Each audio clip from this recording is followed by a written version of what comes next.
Is that better? Can you, what? Oh, okay, good. This isn't quite high enough.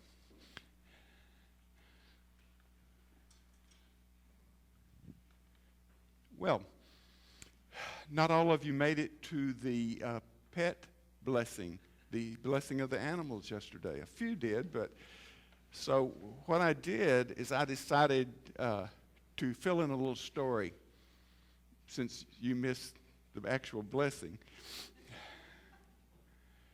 It seems as though there was a lady, and she had a beautiful little dog, and the dog died. And so she couldn't accept it. She was just hysterical. And she grabbed it up and went running to the vet. The vet looked at it and said, I feel very sure that the dog is deceased. And she said, it can't be. And she just went on and on. She said, don't you have any way, a better way to check it? And he said, well, yes. And so he opened a door, and a cat came out.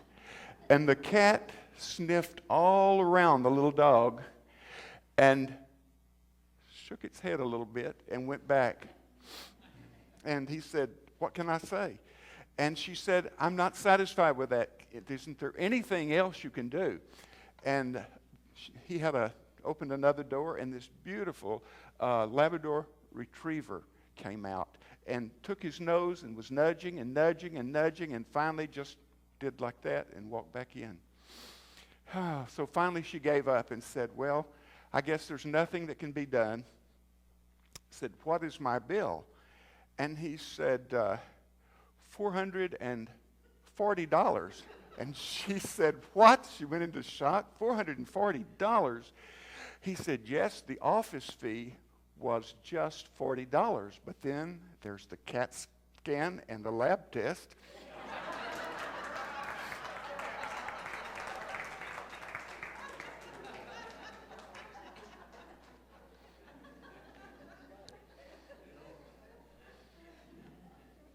Got to allow for everything. I wanted to talk about setting your course. And then I put a little note under there, giving power to your intent. Do you know life is really, really a journey? And a lot depends in somewhere along the way of how we react to that truth. It is a truth. Nothing is ever in inertia or standing still, but there's always change going on. There's always something. It's like moving. The earth follows the same thing. It's not only revolving so fast, 1,000 miles an hour roughly. I'm not going to get into the numbers, but then it's moving through the sky at a tremendous pace, and so is everything. But when we look at our lives, the thing we have to know is that change is working its way. And when you think about it, we have to sort of get a course set ourselves. There's this scripture where Jesus is talking about pagan beliefs, and you repeat enough something over and over and over and over and over and over and over, and it will affect the gods out there someplace. And he said, no, that's not really it. He said, you have to remember that God knows what you need before you ask.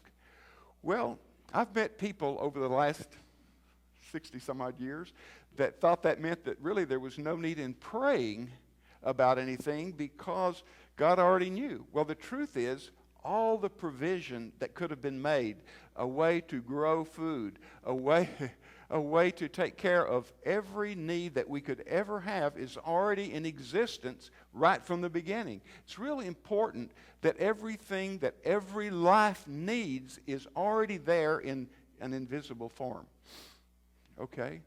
200 years ago, none of you were visible, right? Is that true? And now you've manifested and you're visible. But there was a time when no one, look as they might, could see you unless you were in some other body. So when you think about it, then the things that will fall into our life, there's much happening right now that we are receiving and that is manifesting in our life that wasn't visible up until recently. The house you live in 100 years ago probably wasn't, well, some of them might have been, but not very likely around this part of the country. But all of those things, the car you drive, everything, there was a time when it did not exist, and it has manifested itself. So there's some way constantly of manifesting the things that we need, and the earth has provided all of that. Okay, now let's get back to the prayer that Jesus prayed and said, the things you need, God knows. He didn't mention anything about the desires of your heart or the direction of your life, because those are things that we should pray about. Those are things that we should be intently interested in. I'm looking back in some of the jobs and things that as a teenager that I had, it would be like, hey, do you know that there's an opening so-and-so place at Safeway? So, you run down and you get the job and everything. Sometimes our future is literally hardly planned at all. It's just what bumps us along and what opens up, and what we look at, and a lot of thought isn't given. What do you think? Now, here comes the good part. If you have a question about intent, and my question to you is, do you have a direction that you feel like life is going? Now, keep in mind, we seek first the kingdom. Would anybody like to comment on whether you have an intent, or if you don't, could you say so? Not a lot of, what were you going to say? I'm sorry, what? I didn't hear. I intend to complete what I've started with the master's course in education. Okay. Did somebody else say something over here? Intent. See there? Well, we have to be, don't we, a little bit flexible. Just think about these things. Now, we set an intent, but in my case, it's a general intent, but it's very important to me, and I've written it down. I know exactly what I want to do and where I want life to go. But let me tell you how I wrote it. I wrote it from a spiritual point of view. I think that it's what Jesus was talking about when he said, seek ye first the kingdom of heaven, and then he had named off all these things about clothes and food and all the things that we have in life and shelter, all these things. And he said, those things will just, if you get this right, if you get this spiritual thing right, all of these other things are going to fall into place. I'm not sure I've always believed that, but I certainly do now. I've certainly taken the point of view that if you have a spiritual intent, then everything else in life just seems to sort of work out. Now, it's like a ship or an airplane that has a destination, but there are adjustments made all along the way. When I think, you wouldn't think now, at my age, that you would still be looking at the future as though all of your future was still in front of you. But I certainly do. I look at it that way. And I look at it very important. And I've had some things happen that sort of, in my mind, created a little trauma. And so I've been making some adjustments to allow for that. And for example, a person that's been with me 21 years and is so smart. I love him. He probably does more than the 7 children that I have all put together. But he's worked for me, like I said, 21 years. And then recently he told me, he said, in 6 months, he said, I'm going to night school to get my license to be in air conditioning, and I'm going to go into that field. Well, I started immediately making adjustments. I've just recently sold the house next door to me because I'm thinking, well, you know what I'm going to do? I'm going to put more cash and have less houses, and I've got the one for sale down in Waco. So I'm sort of gathering things together, and then he comes to me and says, Glenn, he said, I've really thought this thing over. And he said, I'm going to stay with you and just do this part-time as things come up. And I'm saying, well, do you know, another little zig and the zag, but adjustments is what we make. And I thought about it at the time. It's really time to retire. Do you know, here's my situation. If I weren't the boss, do you know what I would do? I would fire me immediately because I don't want any 80-year-old man walking around on my job.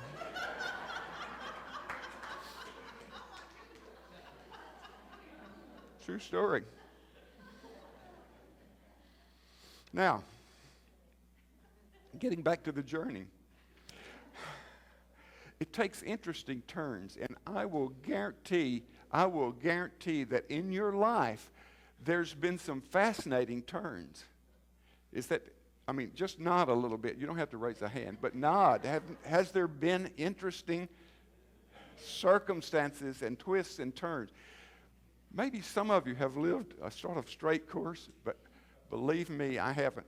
I've really learned a lot probably more from my errors than I have from the things I got right. Now, I don't know why that is, but it's certainly in my case, it's been right. Those were the real lessons that I learned that I will never forget, is those errors that I made along the way. And in unity, learning that you set an intent, this is different really than just goals, which, I'd been going to hear positive thinkers before that, but then that was good too. It was all good information. But to think that a spiritual intent sort of sets us out. And the one I write down, I look at it every day. When I get up in the morning and start my meditation, I have it right there. I can see it. All I need is a little light on, and I can see it. But it refers to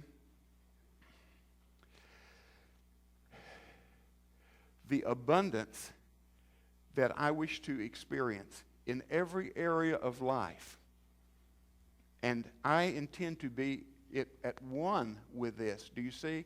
In other words, I won't go into the whole thing because it's like repeating, but it covers everything, including experiencing joy and happiness. Because unlike a lot of ministries or doctrine of churches, I don't believe that we were here to suffer. I don't believe that we're here to struggle.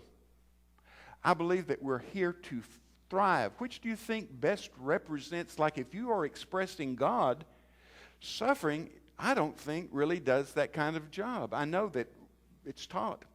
It's taught. It's part of doctrine here and there, and people do without, and they live a life. For example, monks, I'm trying to think of the word. But they live in this isolated way with nothing. I don't feel like, in other words, it's all right as far as I'm concerned of what they're doing. It's just that I get to decide. That's the thing. We're saying that God knows what we need, and all of that is planned out. But everything about the direction my life is going to go is left up to me.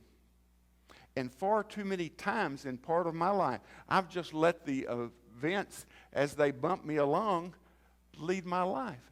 But we can't let events or happenings define who we are. It's not good to let anything that happened before right this moment define who we are or what we intend to do with ourselves. Because we have that rudder, the steering mechanism of our life in our own hand. And we may choose not to use it. We can certainly just let it bounce about.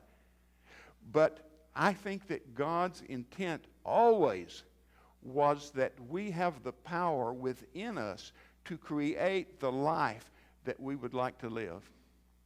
We have that power within us. Okay. I see life not as a struggle, but as a discovery. This is a thing that unfolds as we go, and it is one of discovery. I'm going to tell you about a trip I took. I think we ought to leave a little wiggle room in our intent, like what we have intended to become. This should be just a little bit of wiggle room, because there's always something better than we have thought about. Now, we took a trip, this is several years ago, but we decided to take a 3-week vacation, and the centerpiece of it all was going to our son's 40th birthday in New York. And what we did then, we planned all the places we wanted to see, and then we planned a trip to circle up through Canada and then come back down and get back home. But we didn't make any reservations because we didn't know how long each part, and so we just made a plan as we went along. But we had a direction that we knew we were going. In other words, that was settled. That wasn't up for grabs. But the details we filled in. This is the way Spirit works with us. We have an intent. We know the direction we're going. We know what is right for our lives. But we set the course and then depend on Spirit to fill in the blank, so to speak. And do you know that it worked out beautifully? I got to see things like we're piddling along because it's a certain day. We had about 7 days before the birthday party. So we got to go to the Jamestown, the original settlement. We later went to see Plymouth Rock. I've been close to those things, but never had taken the time. And we just had the time. We went back to the church so I could show Pat this church I pastored when I was in my early 20s. 1956, I went there through 58. And it's looking up into the Smoky Mountains. I mean, the back of it is. And then I showed her my home, which was down on the road behind. And it also, from the backyard, you're looking up into the mountains. And it was so beautiful. It's East Tennessee, south of Knoxville. But all of those things we sort of filled in as we went along. We weren't sure just how much time we could spend in the Smoky Mountain National Park. When we got to other places, we didn't know. We just let all of those things evolve as they could. Now, everything about that trip exceeded my greatest expectations. There was hardly a blip that didn't work out. And I said, you know what? This is a really good lesson for me because this is the way to do my spiritual life. Sort of have a plan, but make an adjustment whenever it's necessary. And this is the thing, that it didn't really ripple me that much. I may have cried a little bit when the guy told me he wasn't going to work for me anymore, but that was in private to where nobody saw me. I did. I suffered for just a moment, and I said, do you know, he's not the source of my good, even though it appears that way every single day of my life. What Pat doesn't cover, he does, you know. I mean, it's just all. But the truth is that Spirit is the source of our good. And sometimes it's so hard for us to not see a job or a person or something as the source of our good, when it really isn't.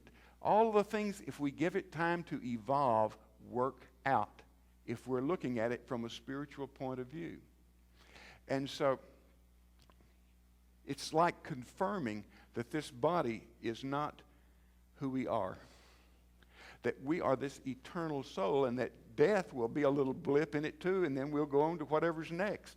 But whatever it is, as long as we are working in spirit and living in spirit from that spiritual dimension of ourselves, then we can say this. I don't know what it is exactly, but boy, is it going to be good. Let's take that point of view, because think about the prayers that you pray. Think about the attitude that you pray through, or from, we could say. Isn't it much better to have an optimistic point of view where you're full of faith, believing in that it's all going to turn good, rather than pessimism? Really, there's not any advantage in being a skeptic. Although there might have been times when I took a look at that, but I'm saying that this God plan is for me. I may not be doing it right now, but it isn't a failure of the God plan. It's a failure of the way I'm handling it. Do you see the difference? There's a lot of difference. If we blame it on the God plan, then we're in a heap of trouble. I mean, it is a lot more misery that comes out of that than just saying, I'm the one, not the plan, but I am the one that needs to make a few corrections in the course in life that I'm taking. Do you see? Well, It is a journey of discovery. But when we are in that journey, it's a really important thing to clarify our intent. Now, following our passion is one of the important things. I think that it's things from more of a point of view of how much money or how much this or that comes our way. But when we're following our passion, there's always that possibility that it's going to unfold and exceed whatever needs that we have. I mean, I believe in it so strong that I would never, ever think anymore of doing it any other way. I might have at one time. I tried all of my own ideas. I would be embarrassed to tell you about them. But, pardon? Yep, there you go. No.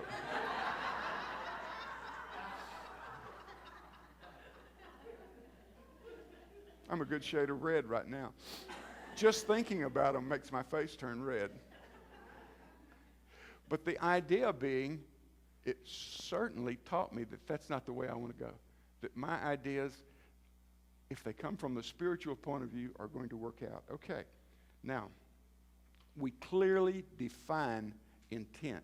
And this is the thing I'm talking about, because if we don't have a direction, it's so important. I've written it down. Like I said, I didn't really want to go over it again. I've read it off to you before, but I really didn't want to go over it again. But it's a broader thing of abundance, because you see, I want to experience abundance, because I believe that's what God is much. There's no end. And so I remember in the first seminar that I heard Edwin Gaines do. Does anybody know her? Everybody knows Edwin Gaines. If you're in Unity, you probably do. And her first statement, the opening statement, now this is 30 years ago, and it made an impression on me because I still remember it to this day. But she opened up saying that in the world today, there's enough money that has been printed to where everybody could have $1 billion. And then she said, "Do you have yours yet?" And that's how she started her prosperity seminar. She also said that if there's enough money being transmitted electronically through the air, in other words, by banks and everything, that all we have to do is trap some of that money that's coming our way.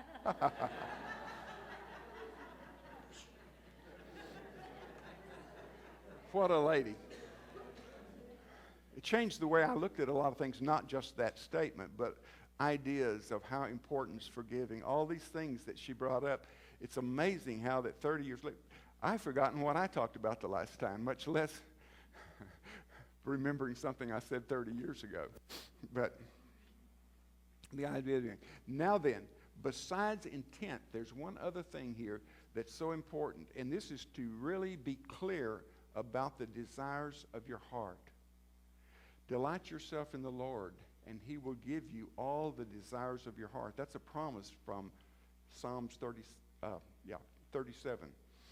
That if you clarify these things, this is the thing, the energy of the universe, all that is live in the universe is waiting to hear from you.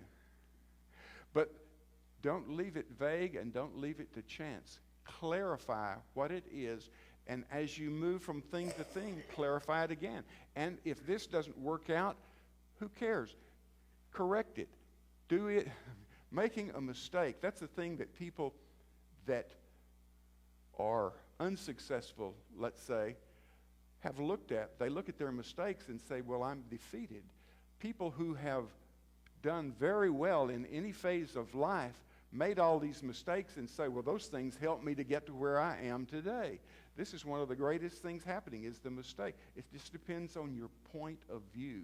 But you're creating an atmosphere about you to proceed in your life. And the best thing to do is to keep on that cheery side, keep everything as some of you here have been such an example. You've been one of my examples. Every time I've seen you, no matter what you were going through, Paul, he was optimistic and cheery. I went down to Houston once, and whatever you were going through, I know must have been awful, but you were still cheery. Both of you were. And I came back, and it was just like a renewed bounce that I had in my life because of seeing it in action, the very things that I have been teaching. I'm saying he was my sermon. And I was the listener. I was the student while I was there. This is so very important to how we progress in life. Okay, the desire of your heart must be spelled out. And let me tell you what it does now. You may think that it's just words, but expressing desire creates and calls forth life force. Think about that now. Chew on that a little bit. Now, needs, remember, needs and desires are two different things. God's already handled the needs, so we don't need to go around being needy. There's languages where want and need are not part of the vocabulary. They're not part of some languages. And so what we're doing then, we are by affirming in a positive way, and we're sending forth this signal and this message in a positive way of those things which are the desires of our heart. And let me tell you this, what happens? Manifesting things that seem to be needs may be wonderful, but I'll tell you the most wonderful thing about it is seeing Spirit work, seeing how Spirit brings forth and answers those prayers. I think sometimes make things too complicated. I had a prayer, one of you is the realtor on my house next door that I'm selling, that I sold. It's sold now, but here's my prayer. I wanted a buyer, but I didn't want just any buyer. I wanted somebody who would be absolutely crazy about this house. Is that asking too much? What do you think? I mean, why not just accept the first offer? But I'm not in control of that, but I can, in a way, I can express the desire of my heart, can't I? And then the rest is up to Spirit. Well, let me just tell you, somebody that had lived their whole life in a trailer house, bought the house, and they are just out of their minds with excitement. And it took 10 days from the day she listed it until it sold. I'm saying, whew, I love watching things come about. Whether it's that, whether it's a matter of health for somebody, because we're constantly praying for someone who has a health problem or who's concerned about, health or somebody else's, but we are constantly doing, and it is so wonderful when we see Spirit solving the problem. Now, we clearly define both our intent and the desire of our heart. We've got this ship in motion. Now,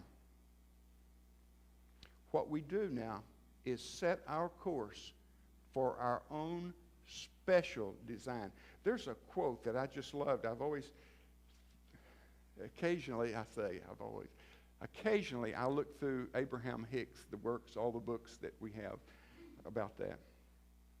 And here's what he says.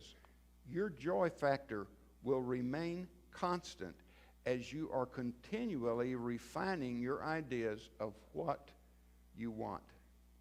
And that's why it is so important for you to get everybody else out of the equation.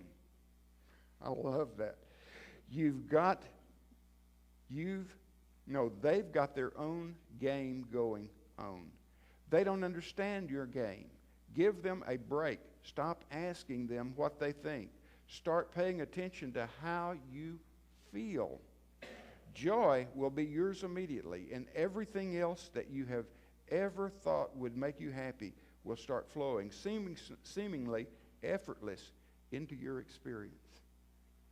That's a pretty good quote. I've looked at that a lot and thought about it a lot because I have seen it evolving to the truth. So, here's my thought. You are, each one, a unique idea in the mind of God.